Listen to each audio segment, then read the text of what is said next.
다음 주가 추수감사절입니다. 그래서 오늘은 우리가 하나님 안에서 감사하는 삶에 대해서 말씀을 나누려고 합니다.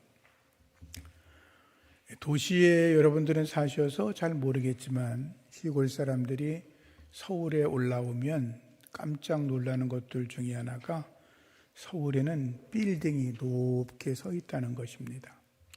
제가 어릴 때만 해도 종로에 나가면 3일 빌딩이 있었는데 시골에 촌놈들이 올라오면 그거 세보라 그러고 한 층마다 100원씩 이렇게 해서 3,000원 내놓으라고 그렇게 우기던 적도 있었죠. 우리가 사는 이 동네에도 아파트가 예쁘게 아주 아름답게 세워져 있습니다. 그런데 조금 더 이렇게 밖으로 나가면 더 높은 빌딩들이 많습니다. 30층, 50층, 또 강남 쪽에 가면 롯데월드는 100층이 넘지요. 거기 올라가 보니까 대단하다는 생각이 들었습니다. 그런데 우리가 눈앞에서 이렇게 딱 맞닥뜨리고 보면 굉장히 크고 대단한 건물이지만 뒤에 우리 있는 북한산에 올라가서 서울을 이렇게 내려다보면 건물들이 그렇게 크지 않다는 걸 압니다. 금방 보면 마치 아이들이 갖고 노는 레고 블럭처럼 조그맣게 보입니다. 그러다가 이제 비행기를 탈 기회가 있어서 비행기를 타면서 아래를 내려다보면 집들이 아주 그냥 소톱만하게 보이기 시작하다가 더 높이 올라가면 그것조차 보이지를 않습니다. 우리가 신앙생활을 하다가 근심, 걱정, 염려가 우리 앞에 탁 맞닥뜨릴 때가 있습니다. 어떨 땐 그게 너무나 커서 이걸 어떻게 해결하지? 라고 생각할 때가 있습니다. 그럴 때 여러분 잠시 한 걸음 뒤로 물러서서 우리에게 있는 문제를 객관적으로 보는 지혜가 있어야 합니다. 아무리 큰 건물도 아무리 큰 염려도 하늘 높이 올라가면 그것이 작게 보이는 것처럼 우리의 염려도 그렇다는 것입니다. 우리가 빈대 잡으려고 초가삼간을 태울 수는 없습니다. 인간관계에서 일어난 사소한 문제를 가지고 멱살 잡고 죽여버리겠다고 다툴 이유도 없습니다. 사소한 것에 마음을 뺏기지 마시고 여러분들 삶 속에 중요한 것을 찾아내고 감사로 모든 염려를 이겨내시기를 축복합니다. 근심, 걱정, 염려 이것은 삶의 행복을 삼켜버립니다. 우리의 상황이 좋아진다면 무슨 말이냐면 우리가 근심, 걱정, 염려를 한다 그래서 오늘 우리의 상황이 더 좋아진다면 하루 종일 근심하고 걱정하고 염려할 것입니다. 그러나 우리가 근심, 걱정, 염려하면 할수록 우리는 우리의 삶이 스스로 무너지고 망가진다는 것을 이미 여러분들이 경험하셨을 것입니다. 브렌다 쇼샤나라는 사람이 말하기를 걱정은 망상이다. 걱정은 집착이고 한계며 게으름이고 불신이다 라는 말을 했습니다. 우리가 예수 그리스도 안에서 행복하게 살아가기 원하시면 아멘.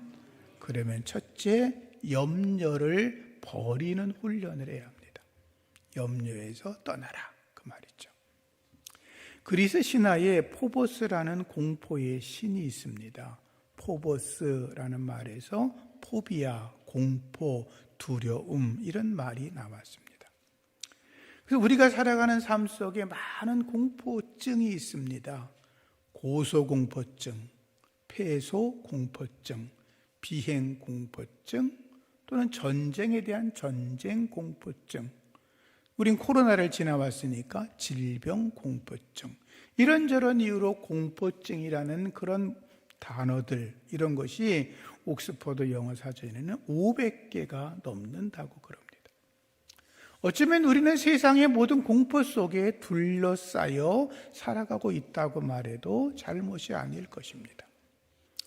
그런데 캐나다의 작가 어니 젤린스키라는 사람이 사소한 것에 목숨 걸지 마라 이런 책을 썼는데, 거기에 보면 인간들이, 우리들이 염려하는 일들 중에서 40%는 아직도 일어나지 않은 일, 30%는 이미 지나가 버려서 걱정할 이유가 없는 일들, 22%는 별로 중요하지 않은 사소한 일들, 그 나머지 8%가 남는데 그 중에 4%는 우리가 바꿀 수 없는 일, 나머지 4%는 아무리 노력을 해도 절대로 바뀌어지지 않는 일이라고 그럽니다. 그러니까 우리가 염려하는 모든 것 100%는 우리가 어떻게 해볼 도리가 없다는 거죠. 또 고민할 이유도 없다는 거죠. 성경은 말합니다. 아무것도 염려하지 말고 기도와 간구로, 감사함으로 하나님께 아뢰면 하나님께서 우리 안에 평강을 주신다라고 하셨습니다. 평강하시기를 축복합니다. 염려라는 말이 이렇게 둘로 나누어진다 그 말이죠. 마음이 둘로 갈라져서 갈등이 생기면, 또는 내가 지금 평안하고 있는데 어떤 문제가 갑자기 내게 찾아와서 나를 흔들어 놓으면 염려가 생기는 거죠. 그럴 때, 염려가 찾아올 때 여러분들이 이렇게 하시면 좋을 것 같아요. 목사인 저도 염려가 찾아오고 근심이 찾아오고 고민되는 일이 오고 막 그럽니다. 근데 저는 습관적으로 그런 생각이 찾아오면 어떻게 하냐면 즉시 기도로 바꾸어 버립니다.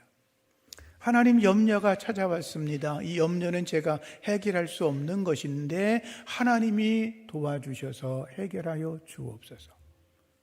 하나님, 걱정거리가 생겼습니다. 이 걱정도 내가 해결할 수 없는데 하나님이 도와주시면 합력하여 선을 이룰 줄 믿습니다. 근심, 걱정, 염려를 매달아 놓고 한참 고민할 게 아니라 즉시로 감사 기도로 바꾸면 우린 근심과 걱정과 염려에서 벗어나 우리 안에 하나님이 주시는 평강을 경험할 수가 있다는 거죠. 하나님께 즉각적으로 기도하라는 건 무슨 말이냐면 어떤 일을 만나든지 하나님께 집중하라는 것입니다.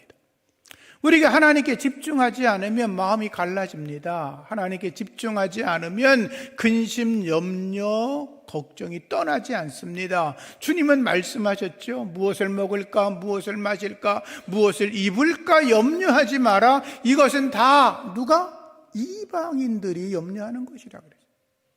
너희는 하나님의 백성이야, 하나님의 아들이야, 하나님의 딸이야. 너희들이 걱정할 것은 하나님의 나라와 그의 의를 위해서 어떻게 살아갈까, 그것을 염려하라는 거예요. 그러면 하나님께서 이 모든 것을 이방 사람들이 걱정하는 먹고 마시고 입고 세상적인 문제들을 해결해 주신다라는 거죠. 믿으시면 아멘. 그렇습니다. 예수님이 이렇게 말씀하셨어요. 내일 일은 내일 염려할 것이요, 한날의 괴로움은 그날로 족하다. 내일 일은 내일. 내일 일어날 일을 오늘 미리 땡겨서 염려하지 말라는 거죠. 그날 염려가 있으면 그날로 끝내버리라는 거예요. 그러니까 예수님 말씀에 따르면 근심, 염려, 걱정의 유통기간은 며칠? 하루에 하루. 그날로 끝내버리라. 괜히 질질 끌지 말라는 거예요. 주님과 동행하시는 여러분들, 그분과 함께 모든 걸 극복하시고 행복하게 살아가시기를 예수 이름으로 축복합니다. 그래서 오늘 말씀에 아무것도 염려하지 마라. 오직 기도와 간구로 하나님께 감사함으로 기도하라고 가르치는 것이고, 예수님도 수고하고 무거운 짐들이 있니? 그러면 내게로 와. 내가 쉬게 해줄게 라고 말씀하고 있는 거죠. 두 번째, 우리가 예수 안에서 행복하게 살아가려면 탐심을 버리는 훈련을 해야 돼요. 욕심이 생기면 빨리 버릴 줄 알아야 돼요. 아담과 하와는 걱정 없는 사람이었어요. 에덴 동산에서 먹을 거, 마실 거, 입을 거, 잠자리를 걱정하지 않았어요. 그냥 아무데나 누우면 그곳이 침실이었고 아침에 눈 뜨고 일어나면 그곳이 거실이었어요.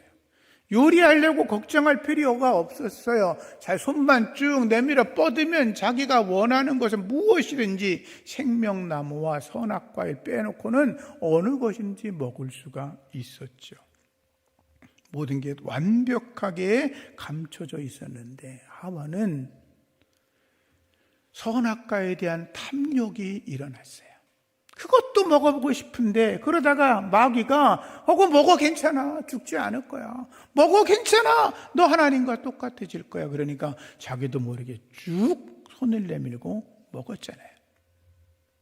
그리고 와서 자기의 탐심과 탐욕을 자기 남편에게도 먹으라고 강요하지요. 너도 해야 돼 라고 말하죠. 아마 제 생각엔 아담이 처음에 안 된다 그랬을 거예요. 하나님이 하지 말라고 하는데 그걸 왜 먹었냐? 이러니까 여자가 이렇게 말했어요. 하나님이 좋아, 내가 좋아. 아담이 어쩔 수 없잖아요. 하나님께 받은 것만으로 감사해도 만족함인데 하나님이 주지 않으시는 것에 대해서 탐심을 부리는 거 이걸 죄라고 하는 거예요. 여러분 탐욕을 버리고 주 안에서 감사로 살아가시기를 축복합니다. 사람에게 욕심이 없을 수는 없지요. 하나님이 인간을 창조할 때도 욕심이라는 게 있었으니까 욕심이 없다면 그건 사람이 아닌 거예요. 그런데 어느 정도의 욕심은 삶의 의욕을 일으키고 자기를 더 발전시키는 원동력이 되기도 하고 그래서 사람들은 이 욕심이 있기 때문에 꿈과 목표를 가지고 하루하루 최선의 삶을 살아가는 거잖아요. 우리처럼 예수 믿는 사람들은 우리 속에 거룩한 욕심이 있어서 하나님의 나라와 그의 의를 위해서 더 열심히 살아가고 더 헌신하고 더 충성하는 게 아니에요? 그거 참 좋은 거지요. 그러나 지나친 욕심은 그의 인생을 망치게 되는 것입니다. 지나친 욕심은 자기의 삶에 재앙을 불러오는 것이고 불행을 불러오는 거예요. 이 재앙과 불행에서 벗어나는 비결이 있는데 그게 바로 감사하는 거예요. 감사는 우리에게 행복을 가져다 주는 줄로 믿습니다. 성경은 욕심을 사망에 이르는 죄라고 말해요. 욕심이 잉태한 즉 죄를 낳고 죄가 장성한 즉 사망을 낳는다 그랬잖아요. 골로새 3장 5절에 보니까 땅에 있는 지체를 죽여라. 음란과 부정과 사욕과 악한 정욕과 탐심이니 탐심은 우상숭배라고 하였습니다. 갈라디아서 5장 24절 말씀은 그리스도 예수의 사람들은 육체와 함께 그 정욕과 탐심을 십자가에 못 박아버렸다라고 말해요. 예수님께서는 삼가 모든 탐심을 물리치라고 하셨어요. 탐심에서 벗어나시고 탐심이 탐욕이 내 안에 자리 잡으면 빨리 던져버리는 지혜가 여러분에게 있기를 축복합니다. 세 번째, 예수 안에서 행복하게 살아가려면 감사해야 합니다. 누가복음 17장에 보면 나병 환자 10사람이 예수님을 만나서 소리를 지르죠. 예수님, 우리 좀 살려주세요. 우리가 나병이 걸렸어요. 머리부터 발끝까지 더러운 질병 때문에 사람을 쳐다볼 수가 없어요. 죽게 생겼어요. 우리에게 은혜를 베풀어 주세요. 긍휼을 베풀어 달라고 간청하니까 예수님께서 그들의 모습이 너무나 불쌍하니까 너희들의 몸을 제사장에게 가서 보이라 라고 말씀하셨어요. 왜 제사장에게 보이라고 하냐면 당시에는 제사장이 이런 피부병, 나병 이런 것들을 이렇게 진단을 하는데 낫게 되면 제사장이 너 다 낫어 도장을 찍어줘야 가정으로 돌아갈 수가 있었거든요. 나병 환자들이 예수님 말씀을 듣고 제사장이로 막 달려가다가 자기의 몸에 변화가 있는 걸 알았어요. 그 더럽고 진물 나고 피가 줄줄 흐르는 그 몸이 갑자기 이상하게 변화되더니 어린 아이의 살처럼 깨끗해지는 걸 봤어요. 얼마나 얼마나 기뻤겠어요. 얼마나 좋았겠어요. 너무너무 좋은 거예요. 몇십 년 동안 나병 때문에 죽을 고생을 하고 있는데 이제 제사장에게 달려가서 자기 몸을 보이고 깨끗하다고 인정만 받으면 그렇게 보고 싶었던 가족을 만나 시간을 보낼 수가 있으니 얼마나 좋았겠어요. 정신없이 달려갔어요. 그 중에 한 사람도 자기 몸에 변화가 일어난 걸 보고 갑자기 방향을 틀더니 예수님께 달려왔어요. 엎드렸어요. 주님 고맙습니다. 그게 다였어요. 주님 고맙습니다. 아마 눈물을 흘렸겠죠. 주님 정말로 고맙습니다. 감사합니다. 예수님은 그 환자의, 그 나병 환자가 감사하는 걸 들으시고 말하죠. 얘야, 10사람이 다 깨끗함 받지 않았니? 근데 9명은 어디 갔니? 이 사마리아 사람 외에는 하나님께 영광을 돌리는 사람이었구나. 그 다음 주의 말씀이 중요해요. 일어나 가라. 따라하세요. 네 믿음이 너를 구원했다. 할렐루야. 예수님은 그 환자에게 말합니다. 사마리아 사람이었어요. 일어나서 네 갈 곳을 가라. 너의 믿음이 주님께 와서 감사한 그것이 믿음이라는 거예요. 너를 구원했다. 그는 육체의 나병도 치료받았지만 영혼의 죄사함을 받고 구원받은 줄로 믿습니다. 감사는 기적을 일으킵니다. 감사는 나의 삶을 변화시킵니다. 감사는 나의 질병도 치료합니다. 감사는 내 인생의 죄를 해결하고 구원받는 기적으로 나타나는 것입니다. 다음 주가 추수감사절이어서 감사절 이야기를 조금 하죠. 추수감사절은 성경의 기원을 두고 있는 게 아니라 지금 우리가 지키는 거, 그거는 이제 청교도들이 미국으로 건너가서 하나님 앞에 감사 예배를 드린 것이 최초의 추수감사절기입니다.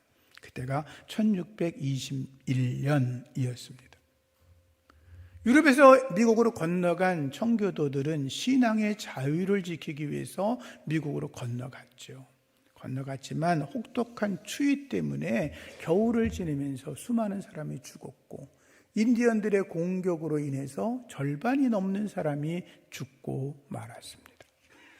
그런데 청교도들은 본래 하나님만을 섬기는 사람들이었기 때문에 그렇게 고집하고 넘어온 사람들이어서 브래포드라고 하는 사람의 지도 아래 늘 기도로 어려움을 이겨내고 있었고, 봄이 되었을 때 유럽에서 가져온 밀, 완두콩, 호박 같은 걸 심었는데 열매를 거둘 수가 없었어요. 왜냐하면 인디언들이 와서 다 짓밟아 버려서.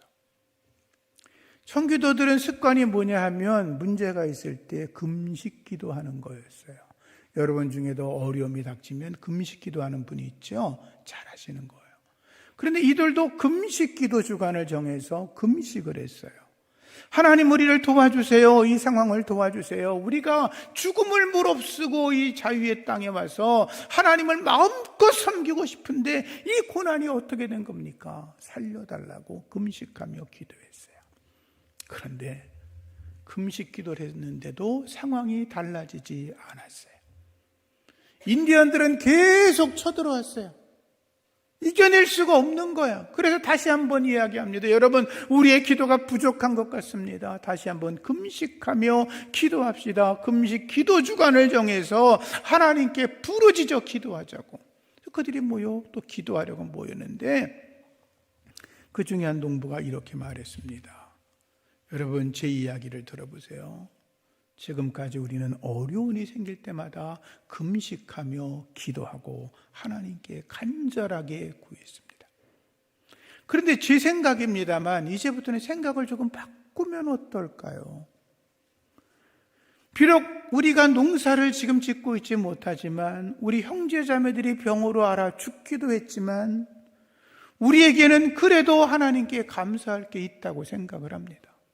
어쨌든 여기 남아있는 우리는 생명을 가지고 있고 여기서 신앙의 자유를 얻어 마음껏 예배할 수 있으니 감사한 것도 있지 않습니까? 그러니 지금부터 금식기도 주간이 아니라 감사기도 주간을 정해서 감사의 기도를 하면 좋겠다고 제안을 했어요. 거기 있던 사람들이 그게 좋을 것 같아. 그래서 금식을 포기하고 일주일 동안 감사주간을 선포하고 하나님께 경배하고 예배하고 감사하고 기도했어요. 그런데 기적이 일어났어요. 감사기도 주간이 끝나고 얼마 안 있어서 인디언 부족의 추장이 찾아왔어요. 통역하는 사람과 같이 와서 이렇게 먼저 이야기를 하는 거예요. 당신들과 우리들 사이에 불가침 조약을 맺자. 서로 전쟁하지 말자, 싸우지 말자, 이렇게 이야기를 한 다음에 인디언들이 유럽에서 온 사람들이 미국의 토양을 잘 모르니까 농사법을 잘 모를 거 아니에요. 이런 농사를 지으라고 이야기를 했고 그해 가을에 풍성한 열매를 거두게 되었어요. 그래서 이제 이 청교도들이 인디언들 90여 명을 초청해서 잔치를 벌이고 거기서 노래하고 춤추고 감사하고 음식을 먹으면서 청교도인들은 칠면조를 잡아오고 그리고 인디언들은 노루를 잡아와서 잔치하면서 하나님께 드린 감사의 예배가 첫 번째 추수감사 예배고 그것이 우리에게도 선교사를 통해서 이어져 오고 있는 거죠. 자, 여기서 중요한 건 뭐냐면 청교도들이 모든 게 풍족해졌을 때 감사한 게 아니었어요. 자기들이 원하는 게 이루어졌을 때 감사한 게 아니었어요. 여전히 춥고 여전히 농사가 안 되고 여전히 인디언들이 공격하고 여전히 자기 주변의 형제자매 가족들이 낯선 땅에서 죽어가고 있는 그때에도 하나님께서 우리를 향한 섭리가 있다고 믿고 감사하며 기도했을 때 그곳에 하나님의 기적이 임했다는 거예요. 그게 감사절기인 거예요. 감사는 기적을 낳는다. 믿으시면 아멘. 그렇습니다. 아시는 것처럼 바울이 복음 전하다가 빌립보 감옥에 들어가잖아요. 손과 발에 찾고 가며 꼼짝을 못하잖아요. 근데 바울과 실라가 하나님을 찬송하잖아요. 손에 발에 있는 착고를 흔들며 박자를 맞추며 하나님을 찬양하니까 옥토가 흔들리고 문이 열리고 착고가 풀어지는 기적이 일어났고 거기 있는 간수를 구원해서 빌립보 교회가 세워지잖아요. 여러분 감사하시기를 축복합니다. 넘치도록 하시기를 축복합니다. 그게 내 삶의 축복과 기적을 가져다 주는 것입니다. 다윗은 말합니다. 고난당한 것이 내게 유익한 거다. 내가 이 고난을 통해서 하나님의 율례를 배웠습니다. 라고 고백합니다. 다윗에게 얼마나 많은 고난이 있었어요. 성경을 보신 분은 알잖아요. 죽을 고비를 얼마나 경험해요. 그런데 그때마다 하나님의 율법, 하나님의 말씀을 배우게 되었다는 거예요. 오죽하면 바울이 이렇게 고백합니까? 내가 사망의 음침한 골짜기를 지날지라도 해를 두려워하지 않을 것은 주께서 나와 함께함이라. 사망의 고통, 사망의 골짜기, 죽음의 위기가 전쟁하는 다윗에게는 수없이 있었는데 그때마다 그가 걱정하지 않았던 것은 하나님이 나와 함께 계심이라 감사했다는 거 아니에요. 무슨 일을 만나든지 하나님이 나와 함께 하시는 줄을 믿으시고 감사하시기를 축복합니다. 그러면 여러분의 삶에 기적이 일어날 줄로 믿습니다. 고린도전서 10장 13절 말씀에 사람이 감당할 시련밖에는 당한 것이 없나니 오직 하나님이 미쁘사 너희가 감당치 못할 시련당함을 허락하지 아니하시고 시련당할 쯤에 또한 피할 길을 내사 너희로 능히 감당하게 하신다. 우리가 감당하지 못할 시험, 감당치 못할 시련을 하나님이 허락하지 않는다는 거예요. 내가 감당할 수 없으면 하나님께서 피할 길을 여셔서 이리로 가면 큰일 나니까 돌아가라고 이끌어 주신다는 거예요. 믿으시면 아멘. 그게 하나님이죠. 그래서 감사가 중요한 거예요. 사복음서에 다 남은 기적의 사건이 오병이어 사건이에요. 예수님께서 보리떡 5개와 물고기 2마리를 들으시고 성경에 보면 하늘을 우러러 축사하셨다. 그 축사했다는 말은 감사로 기도했다 그 말이에요. 하나님 언제나 나의 기도를 들으시니 감사합니다. 여기 수많은 백성들이 있는데 저들의 굶주림을 긍휼히 보시고 이제 내가 기도하오니 이 오병이어를 통해서 이 많은 사람이 먹고도 남어 믿게 하여 주옵소서. 주님이 그렇게 감사하며 기도했다는 거예요. 일반적으로 사람들은 자기 소원이 이루어지면 감사합니다.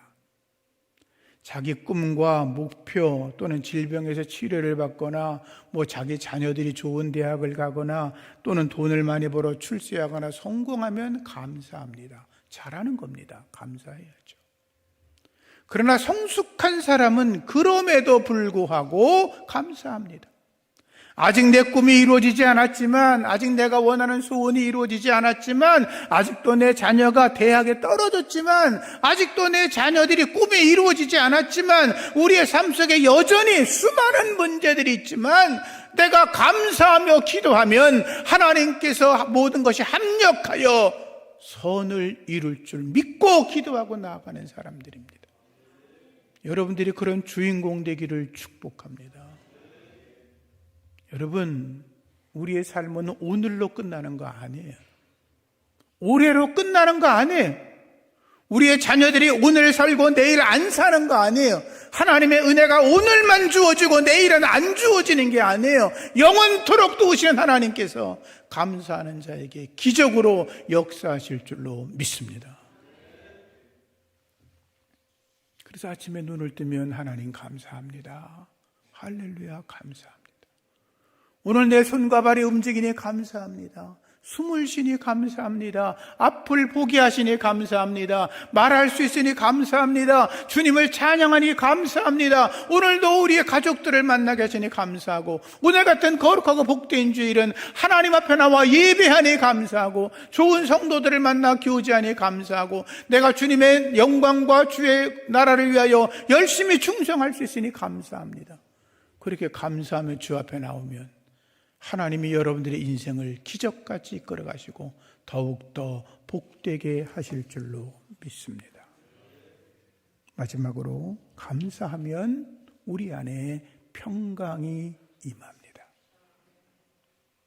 오늘 말씀의 마지막에 주님의 말씀은 하나님의 평강이 그리스도 예수 안에서 너희의 마음과 생각을 지키신다. 이 지킨다는 말은 뭐냐 하면 옆에서 호위무사가 된다 그 말이에요. 내 인생을 살아가는데 나를 지켜주시는 분이 누구예요? 하나님이죠. 근데 그분이 나를 지켜주실 때 호위무사처럼 나를 지켜주신다는 거예요. 하나님이 호위무사가 되는데 어떤 마귀가, 어떤 사탄이, 세상에 어떤 것들이 나를 쓰러뜨릴 수가 있겠어요? 시편에 보면 여호와는 나의 반석이시요 나의 구원이시요 나의 목자시요 나의 힘이시요 나의 방패요 나의 구원의 뿌리요 나의 피할 바위이시라. 계속 하나님을 노래하고 있잖아요. 나를 지켜주시는 하나님.